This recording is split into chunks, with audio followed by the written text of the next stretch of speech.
aprecio mucho a la doctora María Belén Benítez del Hospital Enrique Cabrera, que pues haya aceptado participar en este espacio. Doctora Belén Martínez, ¿cómo está? Hola, muy buenas tardes, Joaquín, ¿cómo estás? Bien, gracias. Qué bueno, cuénteme, ¿qué está pasando? Bueno, Joaquín, tuvimos que levantarnos en protesta porque tuvimos comunicación con nuestros compañeros de Guerrero, de Tlaxcala, de Nayarit, y la situación para ellos es crítica. Entonces no quisiéramos que se reproduzca la misma situación aquí en la Ciudad de México. Nuestros compañeros de estos estados llevan un año en la transición hacia IMSS Bienestar, ya completaron sus estudios de laboratorio, sus exámenes diagnósticos, y aún a pesar de haber pasado 6 meses un día, no hay basificación real para estos compañeros. Por lo tanto, nos levantamos para protestar por el derecho a la salud, la dignificación de nuestro trabajo y en apoyo a nuestros compañeros de otros estados. ¿Cuál es el problema, doctora? El problema básicamente es que IMSS Bienestar no ha sido claro respecto a la transición, porque se nos prometen bases definitivas dentro de este régimen y sin embargo en otros estados, al terminar este proceso de 6 meses un día en el que se les prometió su base, no hay compañeros basificados, no hay basificación, no hay homologación salarial y no hay homologación de estas prestaciones, lo que nos preocupa muchísimo en demasía. Asimismo, no tienen los aumentos o la mejora en sus condiciones generales de trabajo y tampoco en los nosocomios en los que ellos laboran. Esta situación es algo que nos afecta a todo el país. Bien, dígame, ¿y el problema con los médicos del gobierno de la Ciudad de México, el personal sanitario, todo, sí? Claro que sí, Joaquín, llevamos 5 mesas de diálogo, sin embargo, en estas 5 mesas de diálogos aún no se nos ha resuelto ni el respeto a nuestra antigüedad, ni la homologación de salarios. Las autoridades del gobierno de salud de la Ciudad de México no nos han dado una resolución al respecto de lo que nosotros hemos pedido en las mesas de trabajo.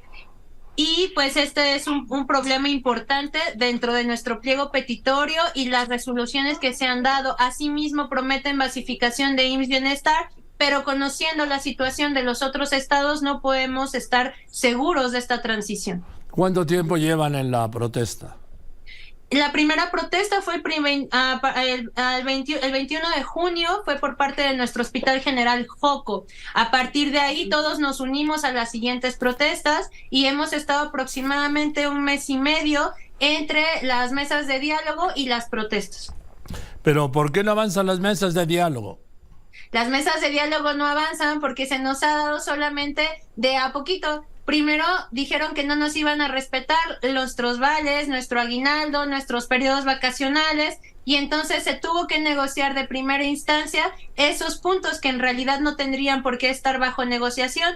Posteriormente se avanzó a decir que si nos podían basificar y dar las mismas prestaciones que nuestros compañeros basificados antes de ingresar a IMSS Bienestar como respeto a nuestra antigüedad y la homologación de nuestros salarios. La respuesta fue que no hay presupuesto para realizar esto, que no existe presupuesto para este personal de salud que lleva trabajando en algunos casos más de 10 años y que cuando ingresemos a IMSS Bienestar se nos contratará de nuevo ingreso. Vinieron nuevas mesas de negociación para resolver esta situación, cosa que no se han resuelto. Lo único que nos han dado son 5 días de asueto antes de entrar hacia IMSS Bienestar, pero de basificación nada. Posteriormente, en la siguiente mesa que tenemos este jueves, aparentemente se llegará a un acuerdo con IMSS Bienestar para asegurar la basificación como IMSS Bienestar. Sin embargo, viendo, como comento, la situación de otros estados, esto se nos hace una solución pues un poco remota.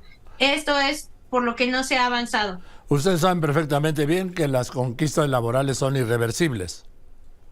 Efectivamente, pero nosotros en las conquistas laborales no hemos tenido ningún avance. Si no se nos reconocen las prestaciones antes de ingresar hacia IMSS Bienestar, pues entonces ¿cómo vamos a tener este respeto de estas prestaciones para ya transicionar como personal con la antigüedad respetada? Vamos a ingresar como personal de nuevo ingreso, sin prestaciones. Y perdiendo toda la antigüedad.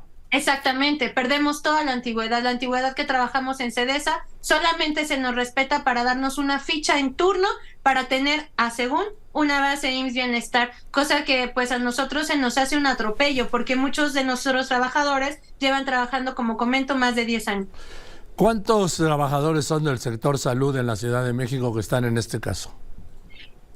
Los trabajadores que van a transitar rumbo a IMSS Bienestar son en promedio 40,000 trabajadores. De esos 40,000 trabajadores, 6,000 son Galene Salud, y de esos 40,000 trabajadores, 3,000 son trabajadores ya basificados. Los demás son trabajadores con contratos eventuales de otro tipo.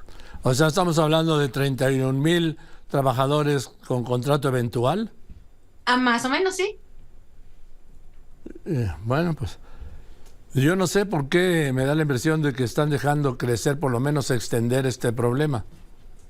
Es la misma impresión que nosotros tenemos, Joaquín. Nosotros estamos abiertos al diálogo desde hace un mes y no vemos razón de seguir creciendo estas protestas. Sin embargo, ante las negativas, ante pues la cerrazón de las autoridades, pues tuvimos que ponernos en contacto a nivel nacional con nuestros compañeros para poder discutir cuál es la realidad de este programa de IMSS Bienestar. A pesar de eso, nosotros seguimos en pie de diálogo con las autoridades para que se nos resuelva de la mejor manera. Nuestro lugar no es en las calles y tampoco es ahí con los granaderos, Joaquín. Lo que nos hicieron hoy, estamos súper indignados porque nosotros ni siquiera sabemos cómo comportarnos frente a una situación así. No somos personal que estamos acostumbrados a este tipo de protestas. Si estamos en la calle es porque estamos preocupados de verdad y porque estamos indignados por la situación que impera en nuestros hospitales y con nuestros pacientes.